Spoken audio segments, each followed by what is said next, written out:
Hello guys, welcome back to our channel Pinki dot. তো আমরা কেমন আছো তোমরা সবাই? আশা করছি সবাই খুব ভালো আছো। আমিও খুব ভালো আছি। চলে এসেছি সকাল সকাল একটি ভিডিও নিয়ে। তো মামার জন্য একটা ড্রেস অর্ডার করা ছিল, সেই ড্রেসটা কত দূর এসে সেটাই তোমার দাদাভাই দেখছিল। যেহেতু কলকাতাতে কোনো কিছু অর্ডার করলে না একদিন বাদেই চলে আসে বেশিরভাগ জিনিস, কিছু কিছু জিনিস লেট হয়। তো মামামের জন্য একটা জিনিস দেখছিলাম, বেবি কেরিয়ার যেগুলো হয়, যদিও ওর এখন ঘাড়টা অতটা শক্ত হয়নি, অনেকটা স্টেবল করতে পারে, নিজে নিজে অনেকক্ষণ হোল্ড করতে পারে, কিন্তু এটা তো 4 মান্থ কমপ্লিট না হওয়ার আগে ইউজ করা উচিত নয়। তো মন মানছিল না। তো তোমার দাদাভাই বলছে এখন মোটামুটি ভালোই অফার দিচ্ছে, তো এখন নিয়ে রাখি, যেহেতু পরে সেই লাগবেই। আর আগের দিন সাউথ সিটিতে গিয়ে লিটল শপে ভিজিট করেছিলাম, সেখানে দেখলাম এই জিনিসগুলোর প্রাইস যা আছে তাই, কোনো অফার ছিল না। তো সেম জিনিসই যখন অফার রয়েছে তাহলে আমার মনে হয় অনলাইন থেকে নিয়ে নেওয়াটাই বেটার। আর আজকে অর্ডার করলে কালকেই চলে আসবে। তাই তোমার দাদাভাই অর্ডার করে দিল। তো ও অফিস যাওয়ার আগে মাম্মামকে একটু আদর করে দিচ্ছে রেগুলারই।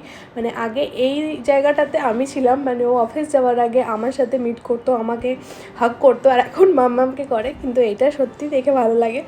আর স্বর্ণাও মানে সারাদিন ওর পাপাকে খোঁজে যখন ও অফিস চলে যায়, আর যখন অফিস থেকে এসে আবার ওর সামনে আসে ফ্রেশ ট্রেশ হয়ে, তখন আবার ও মানে ভীষণ হ্যাপি হয় ওর বাবাকে দেখে।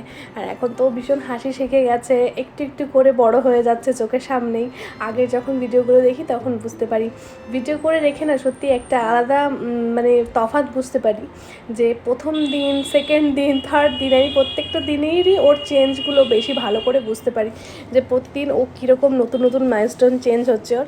এখন ইদানিং ও পা ঝটকানো, খুব বেশি করে হাসা, হাতের ভেতরে মুখ নিয়ে খেতে চাওয়া, জামা তুলে খাওয়া, এগুলো শুরু করেছে। আর ইদানিং পাটাও ধরতে যায় আর কাত হতে যায়। আমার মনে হচ্ছে খুব শীঘ্রই ও ভুটো হয়ে যাবে। তো তোমার দাদাভাই চকলেট নিয়ে এসেছিল, আর এখন চকলেট নিয়ে আসে তো আমার জন্যই, কিন্তু নিয়ে এসে দেয় মেয়ের হাতে, বলে মামাম তোমার জন্য এনেছি, যদিও ও তো খেতে পারবে না। আর এই দিনের ভিডিওটা হচ্ছে অনেক দিনের ভিডিওর ছোটো ছোটো ক্লিপ একটু অ্যাড করে দেওয়া আছে, যেহেতু একটু একটু করে নেওয়া ছিল, তো ভাবলাম তোমাদের সাথে শেয়ার করে দিই, আর এগুলো থেকেও যাবে, কারণ ফোন দিয়ে তো কখন ডিলিট হয়ে যায় বলা যায় না। তো দেখো মুট করে ধরেছে আমার চুলটা, জানি না কী দোষ করেছি, তাই আমি বলছিলাম মাম্মাম কী দোষ করেছি যে চুল টানছো। আসলে কিছু একটা পেলেই না ছট করে ধরে বসে, আর সেটা ধরেই থাকে। এখন নিজের চুলও ধরে টানে আর এক হাত মুখের ভেতর রাখে। শুনেছি দিদিও নাকি ছোটোবেলায় কাজটা করতো, আর ও সেই জিনিসটা করে, নিজের চুল টানবে আর আস্তে আস্তে করে মানে ভুরু কুচকে কাঁদতে শুরু করবে, বুঝতে পারে না যে ব্যথাটা কোথা দিয়ে লাগছে। আর এই দেখো দিদি ক্যামেরা করে ভিডিও করছে, তো ও ভীষণ ক্যামেরা চিনেছে। আমার মেয়ে বলে কথা, বড় হয়ে ব্লগ করবে, কিন্তু যদিও আমি চেষ্টা করব ওকে মানে এগুলো থেকে দূরে রাখার।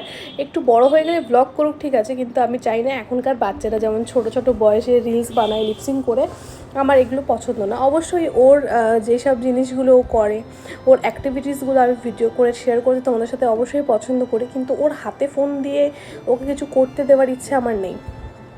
এবার এখনকার জেনারেশনের বাচ্চা তো জানি না কতদূর কী করতে পারবো, তবে আমার যেটা ইচ্ছা সেটা তোমাদের কাছে একবার বলে রাখলাম। তো এই দেখো এখন সন্ধ্যাবেলায় তোমাদের দাদাভাইয়ের সাথে খেলা করছে, আর ও সবার সাথে খেলা করতে ভীষণ পছন্দ করে। আমাদের বাড়ির প্রত্যেকটা মানুষকে না ও খুব চেনে। যখন কেউ অনেকটা সময় ওর সামনে আসে না, তখন অনেকটা সময় পরে যখন ওর সামনে আসে, তখন ও অবাকভাবে কিছুক্ষণ তাকিয়ে থেকে না হাসে। তো অনেকদিন বাদে একটু ফুচকা খেলাম, আর ফুচকাটা খেতে সত্যি ভীষণই টেস্টি লাগছিলো। আর সন্ধ্যাবেলায় দিদি একটা রিলস বানিয়ে দিয়েছিল, তো রিলসের ক্লিপটা একটু ভাবলাম তোমাদের সাথে শেয়ার করে দিই। তো এখন সন্ধ্যাবেলায় হচ্ছে রান্না হবে চিকেন। আর মায়ের শরীরটা খুব খারাপ, ঠান্ডা জ্বর এগুলো হয়েছে। এখন যেহেতু ওয়েদারটা চেঞ্জ হচ্ছে, বাড়ির প্রত্যেকেরই এক এক করে হচ্ছে এই জিনিসটা। তো তোমার দাদাভাই একটু হেল্প করে দিচ্ছিলো, যেহেতু আমি তো এখন সেরকমভাবে কিছুই করি না, করতেও পারি না, বুট হতে পারি না, বুট হওয়া যেহেতু বারণ। একটু কোনো দিন যদি 1 থেকে 2 বার নিচু হই তো আমার পেটে যন্ত্রণা শুরু হয়ে যায়। তো তোমার দাদাভাই ময়দা মেখে দিচ্ছিলো লুচি করার জন্য, আমি ভেবেছিলাম একটু বেলে দেবো। এখানে চিকেনটা দিদি অলরেডি করেই ফেলেছে, অনেকদিন বাদে আজকে চিকেন খাবো, আর অনেক টেস্টিও হয়েছিল সেদিন রান্নাটা। আর সেভাবে আমি এখন দেখো বেলে দিচ্ছি দাঁড়িয়ে দাঁড়িয়ে। অনেকগুলো লুচি ছিল, বেলতে একটু কষ্টই হচ্ছিলো, তবে এই স্ল্যাবটার ওপর দাঁড়িয়ে দাঁড়িয়ে করতে না বসে বসে করার থেকে তো অনেক বেটার, বসে বসে কোনো কাজ করার থেকে দাঁড়িয়ে দাঁড়িয়ে করতে অনেক বেশি ভালো হয় আমার। তো এই যে এখন খেয়েও নিচ্ছি। রাত্রিবেলা অনেকে স্যালাড খায় না, কিন্তু আমি একটু খেলাম স্যালাড, তারপরে খেলাম একটু মিষ্টি দই। সেদিনকার ভিডিওটা এন্ড করা হয়নি, কারণ মায়ের শরীরটা ভীষণই খারাপ ছিল, ঠান্ডা লেগে। আর ঠান্ডা লাগলে একটু চিকেন খেতে কিন্তু ভালোই লাগে ঝাল ঝাল। তো পরের দিন সকালবেলা আবার ভিডিওটা আরম্ভ করলাম। তখন না ভয়েস দিয়েই ভিডিওটা আরম্ভ করেছিলাম, কিন্তু আমার দাদাভাই ইদানিং রোজ সকালবেলা উঠে না গান চালায়, আর গান চালানোর সাউন্ডটা আসলে তো আবার কপিরাইট পড়ে যাবে, ওই জন্য দিতে পারিনি। আর গান শুনতে শুনতে কাজ করা বা সকালবেলা উঠে গান শুনলে কিন্তু মাইন্ডটাও অনেক রিফ্রেশিং হয়ে যায়। তো সকাল সকালে স্নান করে নিয়েছিলাম, আর এখানে দেখো মা রান্না করেছে বিট গাজর ভাজা, আর ওখানে বিটের কোয়ান্টিটিটাই বেশি, এখানে কলার খোসা ধনেপাতা বাটার, এটা হচ্ছে হাঁসের ডিম। আর এখানে দেখো হচ্ছে সোনা হচ্ছে এখন স্নান করবে, ওকে মা মালিশ করে দেবে, আর দুধের সর্দি মালিশটা হবে ওকে, যেহেতু দুদিন করতে বলেছে ডক্টরে সপ্তাহে, তো দুদিন তো দেওয়া হয়ে ওঠে না, আরও যেহেতু এখানে দুধের তো ভীষণই মানে অরিজিনাল দুধ তো পাওয়া যায় না, প্যাকেটের দুধ দিয়েই করতে হয়, তো প্যাকেটের দুধ দিয়ে করতে মাম সেরকম একটা পছন্দ করে না। তবে ডাক্তার আমাকে বলেছিল যে এটার পাশাপাশি একটা ক্রিম ব্যবহার করতে বলেছিল, তো ওটা তোমাদের দাদাভাই এর পরে একদিন বলেছে নিয়ে আসবে।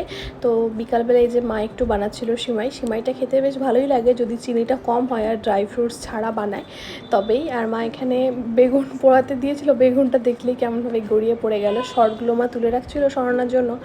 আর এখানে সিমাইটাও হয়ে গেছে, আর সিমাই আমার লাল সিমাইটা যেটা লাচ্চা সেমাই ওটাই ভালো লাগে খেতে। তোমরা কারা লাচ্চা সেমাই খেতে ভালোবাসো অবশ্যই কিন্তু আমাকে জানিও, কিন্তু ড্রাই ফ্রুটস কিন্তু খেতে একদম পছন্দ করি না আমি এখন আপাতত, কারণ এত খেয়ে নিয়েছি আর ভালো লাগে না। তো এই যে এখন পুজো টুজো মানে সন্ধ্যাবেলায় সন্ধ্যা দেওয়া হয়ে গেছে, সেদিনকে শিবরাত্রি ছিল বোধহয় যতদূর মনে পড়ছে আমার। আর এই যে সন্ধ্যাবেলায় ছাদের ওপর গেছিলাম আমরা, সন্ধ্যা ঠিক না একটু বিকাল বিকাল টাইপেরই ছিল, আর স্বর্ণাকে ছাদে নিয়ে আসলে ও ভীষণ মানে এনজয় করে ব্যাপারটা, এদিক ওদিক তাকিয়ে দেখে স্মাইল করে, মানে বাচ্চাদের না কথা না বললেও না চোখের চাহনি মুখের এক্সপ্রেশন দেখে বোঝা যায় যে ওরা কোনটাতে খুশি হয় আর কোনটাতে খুশি হয় না। তবে মাম্মাম যে বড় হচ্ছে এটা তো একরকম ভালো লাগা আছেই, তবে তার পাশাপাশি একটু একটু করে কষ্টও কোথাও কোথাও হয় যে মাম্মাম দেখতে দেখতে বড় হয়ে যাচ্ছে। আর তোমাদের দাদাভাইকে এখন আর না কোনো কিছু বলা লাগে না, ও এখন নিজের ভীষণ রেসপন্সিবল হয়ে গেছে, মানে এই যে ছাদে এসছি ও ছাদে চলে আসবে। আর জানি না একটা মেয়ের বাবার চেঞ্জেস আলাদাই আমার মনে হয়, একটা ছেলের বাবা একটা মেয়ের বাবার মেন্টালিটি দুজনেরই কিন্তু একটু আলাদাই থাকে, মেয়ের বাবার রেসপন্সিবিলিটি কিন্তু অনেক বেশি থাকে ইভেন মায়েরও। তো এই প্যারেন্টিংটা কিন্তু সত্যি ভীষণ এনজয় করছি। আর এই দেখো দায়িত্ববান বাবা আমার মার সাথে হেল্প করছে মাকে, মার যেহেতু শরীরটা খুব খারাপ, একটু একটু ভালো হচ্ছে এখন। আর আমাদের বাড়িতে সবারই কিন্তু একবার করে জ্বর, মানে লুজ মোশন, ঠান্ডা লাগা সব কিছু একবার করে হয়ে গেছে, যেহেতু এখন ওয়েদারটা চেঞ্জ হচ্ছে সবারই এই সময়টা না খুব শরীর খারাপ হয়। আর আমরা যেহেতু বগুড়া থেকে এসেছিলাম তখন ওখানে ঠান্ডাই ছিল, আর এখানে হঠাৎ করে এসে গরমের ভেতরে পড়েছি, তো এই জন্য আরও বেশি হচ্ছে। তো মামামকে নিয়ে এখন একটু নাচ করছিলাম, ব্যাপারটাও একদমই এনজয় করছিল না, তাই ও কাঁদছিল। তো সন্ধ্যাবেলায় টিফিনের জন্য এই দেখো একটু চাউমিন নিয়ে এসেছিলো তোমার দাদাভাই হট করেই, আর চাউমিনটা টেস্টি ছিল কিন্তু প্রাইস অনুযায়ী আমার কাছে অতটা ভালো লাগেনি। আর তোমাদের দাদাভাই তো সস ভীষণই ভালো খায়, কিন্তু দোকানের সস খায় না, মানে চাউমিনটা পুরো রেড করে খায়ও, আমার তো একদম পছন্দ হয় না সস খেতে। আর এই যে বিকালবেলা চলে এসেছিলো একটা পার্সেল ফার্স্ট ক্রাই থেকে শোনার জন্যই, এটা হচ্ছে ওর প্যাম্পার্স, বাচ্চাদের যে কত প্যাম্পার্স লাগে মানে বলে বোঝানোর মতন না। একটা বেবি প্ল্যানিং করার আগে কেউ ভাবতেই পারবে না যে বাচ্চার পেছনে ঠিক কত টাকার প্যাম্পার্স ইনভেস্ট হয়। শুধু প্যাম্পার্স বলে না, বাচ্চাদের সত্যি অনেক কিছু নিডস থাকে। আর আমার মনে হয় না যাদের সামর্থ্য আছে বা যাদের সামর্থ্য নেই, বাচ্চার জন্য বাবা মা সব কিছুই কিন্তু ঠিক অ্যারেঞ্জমেন্ট করেই নেয় প্রত্যেকটা মা বাড়িতে। যে একটা ছিল প্যাম্পার্স ওর, আর প্যাম্পার্স শেষ হওয়ার আগেই নিয়ে নিই, যেহেতু ওর প্যাম্পার্স পরিয়ে রাখা হয় ওকে, আর এখানে ওই কাপড় দিয়ে রাখলে না ওর ঠান্ডা লেগে যায়, ওই জন্য ওকে প্যাম্পার্স পরিয়ে রাখি। আর এখনও অবধি ওর কোনো র্যাশ হয়নি, ওই জন্য কোনো প্রবলেম হয় না। আর বগুলাতে এখনও অনেকগুলোই আছে ওর প্যাম্পার্স, কিন্তু এখানে সেগুলো আনা হয়নি। আসলে প্রথমে তো ভাবিনি যে এসে এতগুলো দিন থাকবো, ভেবেছিলাম কয়েকটা গুনে নিয়ে এসেছিলাম যে কদিন থাকবো সে কটা লাগবে ভেবে। তো তোমাদের দাদাভাই মাঝে একদিন যাবে বগুলাতে, তখন নিয়ে আসবে। তো ওখানে অনেকগুলোই ডাইপার রয়েছে, ওগুলোর সাইজটা ছোট, এবার ভুল করে একটা বড় সাইজ নিয়েছিলাম, ভেবেছিলাম টাইট হয়ে যাচ্ছে মাম্মামের, কিন্তু না, সাইজটা ভুল কেনা হয়ে গেছে, একটু লুজ হয়ে যাচ্ছে এগুলো, তো ওগুলো ইউজ করতে হবে। এখনও ওগুলো ওখানে বোধহয় 100টা তো আছেই।